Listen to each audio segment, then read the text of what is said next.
are a community, we are a commonwealth, and we need to remember that, and we need to remember that our entire population is important.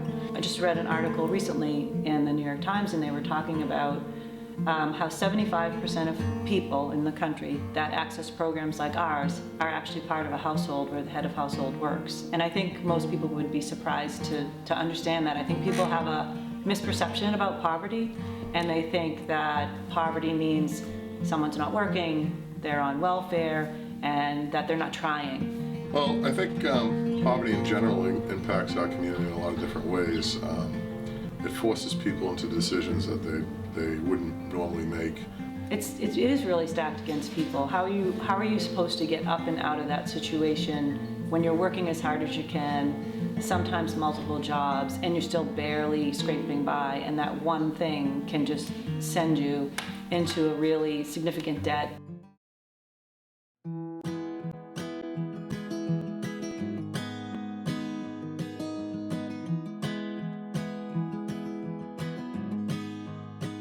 Going back and seeing it now through my eyes, it was a pretty sad time, I guess, for those families, because there was really no, other than action, there was no agencies. It was really funny. When we first started, I started in '67, it was almost like a religious zeal we all had, and we all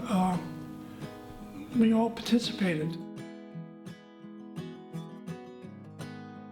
Feeling, I think, that was part of a movement. It was still close enough to the 60s and the early 70s that, the war on poverty, and, this was something you could believe in and get behind. Because we were in our 20s, too. Yeah, it was, and we were having a lot of fun, I think, actually. We were.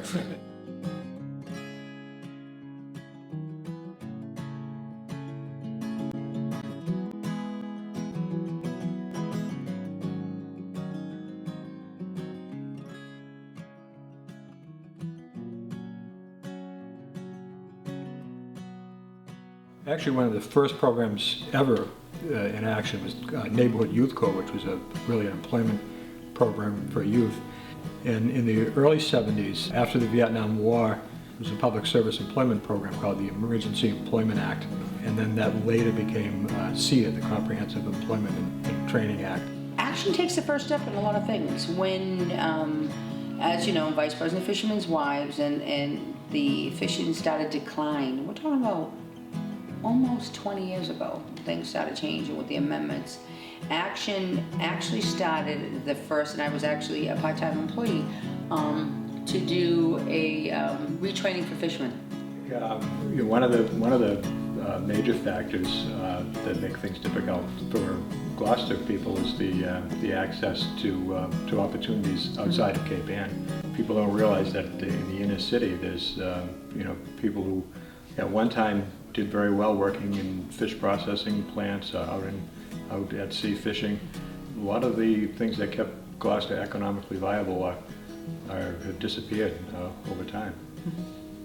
Education and job training are the two best avenues out of poverty for people. When we started to think about elderly programs, that we realized there was a number of people that couldn't get to the store, couldn't go shop, couldn't cook, a number of things like that. So we developed this Meals on Wheels program. I think one of the things that's important to know is that the origin of senior care came out of action in the early 70s. Well, the healthcare landscape has changed pretty significantly over the years. I think in general we're seeing more complex cases. We're seeing more frail elders with medical conditions which are complex. Well, the Action Home Care Program is a tremendously important program. It not only helps us in partnership with senior care and other providers to provide services to elders in their home. It's also an employment opportunity. We now have 87 home care workers, many of them trained through our employment and training programs, who really have quite rewarding job to go out and help elders to to stay in their homes, to be more safe. We've seen oftentimes develop a real tremendous bond with the elder people that they're working with.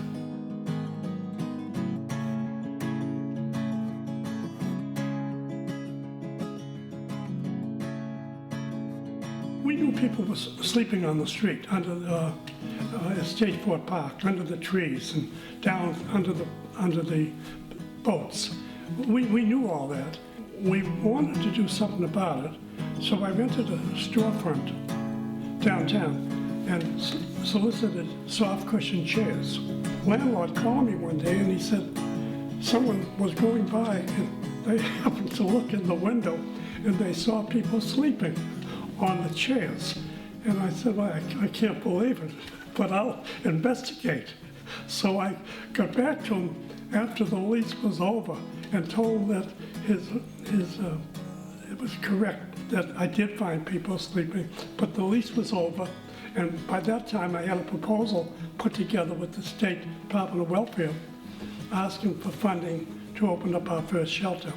In order to address the chronic homeless population in our community, most notably we've introduced the Housing First model to the North Shore, Massachusetts. Through our partnership with the Massachusetts Housing and Shelter Alliance, we've introduced this model of housing specifically designed for individuals who have been homeless for extended periods of time. The partnership between Action and the police department is pretty diverse and really comes together at the high-risk task force meetings that we have on a monthly basis, which incorporates just about all the spokes of the wheel that is Gloucester, including Action, police and fire, the local hospital, the health department, and the list goes on. Both the partnerships we have in addressing issues like poverty, drug use. People were looking for creative ways of helping people, so that's basically how it started. And we didn't have an office for Elliot, so we actually went and had a garden shed built and Absolutely. put it next to the right next to the office, next to the building. It worked out fine until the winter, and so I remember we had to have gas piped out there.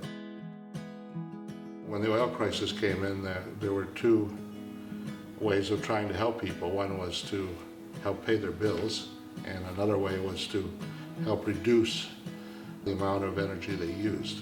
We were, from the utility funding, we were able to provide weatherization services to people in their homes. We were able to insulate their attics and their walls and, put some door sweeps on the doors, check their heating systems to make sure they were operating correctly and they were efficient. I mean, even folks that had high energy using refrigerators, we could evaluate those as well and replace them for them. So it was, and it is really kind of a great program for folks to stabilize them, because we feel like everybody has the right to be safe and warm in their own home. That was always our mission.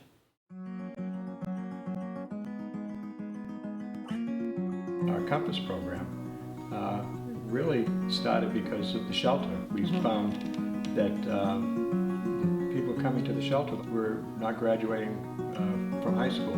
The focus of Compass is to help at-risk teens that are about to drop out of school or have dropped out of school get re-engaged with their education, and get them back on track, help them get their high school equivalency, and help them with a career path. I think that youth in general in our community and beyond have a lot of barriers, and they have a lot of struggles, and sometimes I think people aren't as aware at what the day-to-day looks like for some of the kids in our community. And I know when we talk to people, people are surprised that kids are dealing with very adult issues at a very young age, and so they need support, and everything we're doing is going to have an impact on our future too, because this is the next generation. So what are we doing to help them do better?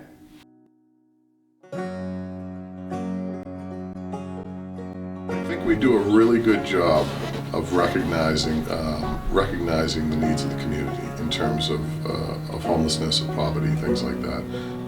What I think the challenges is stigmatization.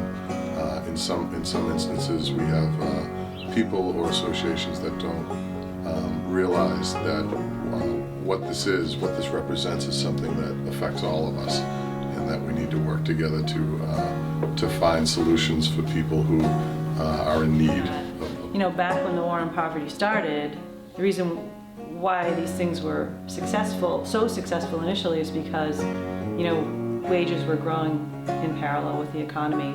But over time, since the 70s, wages have stagnated while productivity rises. So even though people are working hard and doing all the right things, they're still not doing well. It's still very devastating to people to realize I need assistance and to actually make that first step. It's no different than it was 50 years ago than it is today.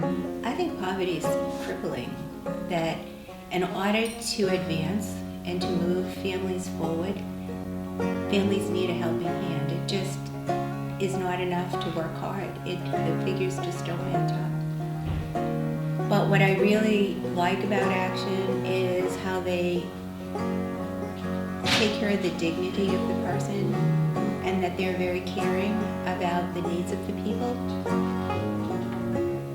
The Mass Budget and Policy Center just released this report a few months ago, and they said every year 800,000 people in Massachusetts get lifted out of poverty by these programs. Without the services that we provide, we'd have 800,000 more people living in poverty, 150,000 of which are kids. I thought if I could help one person, then it's been worth the trip.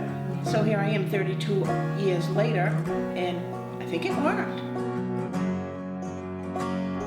Well, I'm very excited about the future of Action. I think we're in a wonderful position to continue with the partnerships that we have, supporting the community, with a great board and staff, to continue to have a major impact on the lives of people in Cape Ann, and to make Gloucester and Cape Ann and Rockport, Ipswich, Essex, Manchester, communities that we serve, a better place with more opportunity for people. And I think 50 years shows that we know how to do it, and I think the next 5 years, 10 years, 50 years, we'll be able to have a tremendous impact.